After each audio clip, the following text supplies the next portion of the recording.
So what makes a good resume? Hi, I'm Andy Cochran. I'm an Associate Director here at University of Florida's Career Connection Center. Today we're going to be going over some student resumes to show you how to make yours stand out. Let's take a look at this first resume. So the first thing I notice is under education, it says major in journalism, which is great, but you need to specify what is your major. Are you bachelor's? Are you master's? So that you let the employer know what level you are so they know who they're hiring.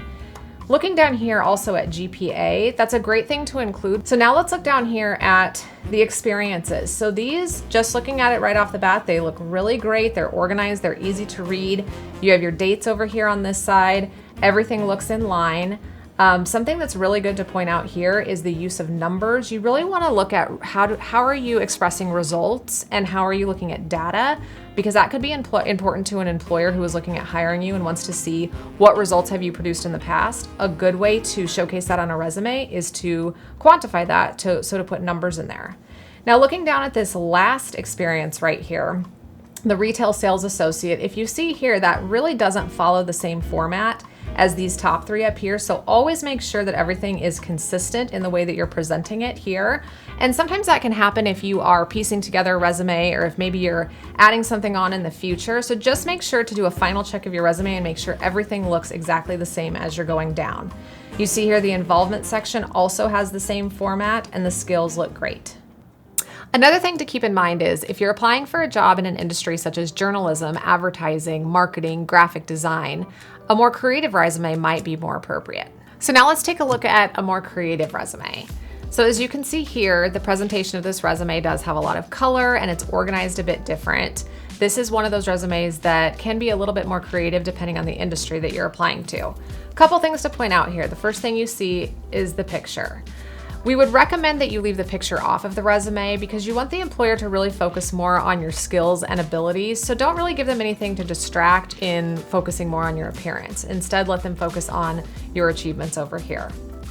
The next thing I notice here is technical skills. It's great to pull out these technical skills in order to show the employer, especially if you're applying for something that they're really asking for these types of skills. Great to pull those out and list those. Probably recommended though to leave something that like this scale image off because that scale image can be left to interpretation as opposed to, what your real abilities are. It's great to include these projects to let them know that you do have experience in these different areas and you actually have applied that in different areas. So let's take a look at our next resume. At first glance, the resume looks great. The layout looks consistent, but there are some things that I want to point out to make you aware of. First here, you can see the word education is spelled wrong. You always want to make sure that you don't have any spelling errors in your resume because employers could catch that, especially depending on your degree. It could be that you're applying to an industry where they really need your grammar to be correct. Also, looking down here at the education, it just says major and minor. Make sure you're spelling that out so, again, employers know what level you are at. Also over here on the graduation date, unlike the dates down here for your experiences, for the graduation date, all you need is your expected graduation, and you don't even need to put expected graduation, you just need to put the month and the year. Looking a bit closer here at these experiences, pay attention to the dates. Make sure that instead of just writing the season and the year, you're actually writing the month and the year. That gives more of an indication of the range of experience that you have, because if you think about it, January to December is a lot different than December to January. So make sure that you're putting in the date and the year on all of your experiences. So also looking down at some of these bullet points, as you can see here, these are a little bit short. Remember that this is your opportunity to tell your story to the employer. So what we suggest is creating these bullet points. You can use the equation action verb plus task plus result. Make sure that you're filling up the entire page. This shows employers the impact that you've made in that position. So let's take a look at our next resume. So something I noticed or didn't notice was that this resume is 2 pages. Something you definitely want to stay away from, especially if you are handing your resume out to employers in a situation like Career Showcase where there might be a lot of students and you might have limited time. Chances of an employer turning the resume over and seeing what's on the back are not so good, and you want to make sure that the employer sees all of your skills. So something I would recommend for this resume is to decrease the margins. Keep in mind there are no restrictions on margin size in your resume, so you can narrow up those margins as small as you can get them. I want to show you an example of what that looks like. So here's another resume with very narrow margins. If I put the two together, you can see how small these margins are compared to the one we're looking at on both the top and the side. So that's going to actually save you a lot of room, and chances are it might even cause this information to appear on the front page. So let's also look at the professional summary. So this is something that's also known as the objective.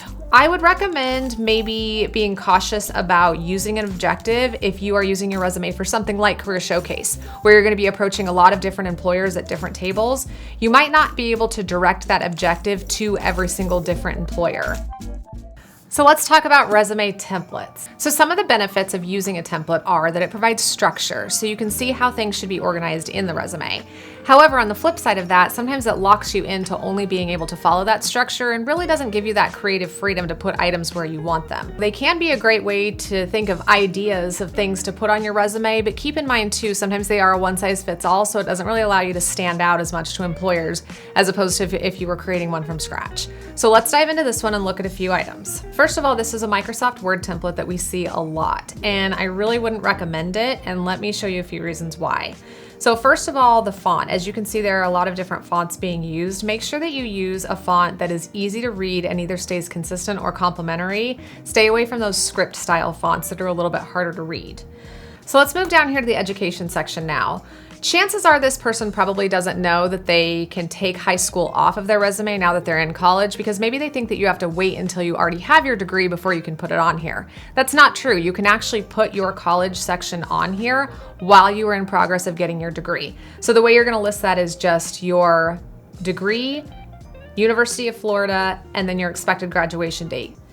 Moving over here to awards. This is an important section because it could indicate awards or certifications that you've got, but make sure that you are presenting that in a way that's easy for the employer to understand what those awards are. So for instance, on these, you might have this certification, but you need to indicate the year that you have it, just in case that expires or if the employer needs to recertify you on that. Going down here to the languages section, that is a great thing to put on a resume. If you speak more than one language, I would always recommend you put that on a resume. It's just really important that you specify your level of fluency in that language. So the examples that we went over today show that there's many different ways to present your resume, and the way you organize your experiences might be different from the way somebody else does. Think about it this way. You're telling a story to communicate your value to any organization. Make sure to focus on your abilities and your achievements and write those concisely and strategically to communicate them. And if you need any extra help, visit career.ufl.edu and make an appointment with a career coach. Or if you need immediate assistance on your resume, stop by Project Resume at the Career Connection Center. This is an event where no appointment is needed and you can get immediate assistance on your resume by certified career coaches. Good luck with your preparation, and we'll see you at Career Showcase.